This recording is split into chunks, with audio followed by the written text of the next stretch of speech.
तर मित्रांनो, सिने इंडस्ट्रीतून एक धक्कादायक बातमी समोर आलेली असून या बातमीमुळे सर्वसामान्य माणसासह मनोरंजन विश्वातही हळहळ व्यक्त केली जात आहे।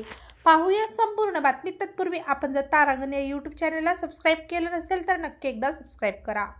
दारूच्या पैशासाठी मुलाने ज्येष्ठ अभिनेत्रीला मारहाण केल्याची धक्कादायक माहिती समोर आलेली आहे। या मारहाणीत अभिनेत्रीचा जागीच मृत्यू झालेला आहे। या अभिनेत्रीचे नाव कसम्मल असून त्यांनी अनेक चित्रपटात महत्त्वपूर्ण भूमिका साकारल्या होत्या। कसम्मल यांचा मुलगा पी नमाकोडी यांनी त्यांना मारहाण केल्याने त्यांच्या राहत्या घरीच त्यांचं निधन झालं। मदुराई शहरातील उसलपट्टीजवळील अन्नेयूरमध्ये ही घटना घडली। कसम्मल आणि त्यांचा मुलगा पी नमाकोडी यांच्या दारूच्या पैशाच्या वादावरून भांडण सुरू झाले। त्यात झालेल्या मारहाणीत त्यांचा जागीच मृत्यू झालेला आहे। कसम्मल यांचा मुलगा गेल्या 15 वर्षापासून पत्नीपासून विभक्त होऊन अभिनेत्रीसोबत राहत होता। काही वेळातच त्याने दारूच्या व्यसनामुळे त्याच्या आईकडे वारंवार पैशाची मागणी सुरू केली। त्या दिवशीही नामाकोडीने आईकडे दारूसाठी पैसे मागितले, मात्र त्यांनी पैसे देण्यास नकार दिला।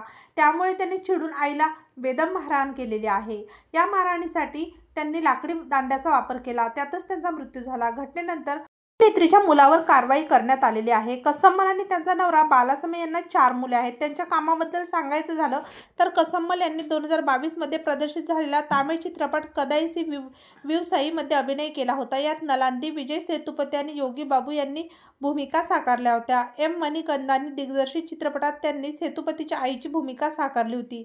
त्याला सर्वोत्कृष्ट तामिळ फीचर फिल्मचा राष्ट्रीय चित्रपट पुरस्कारही मिळाला होता।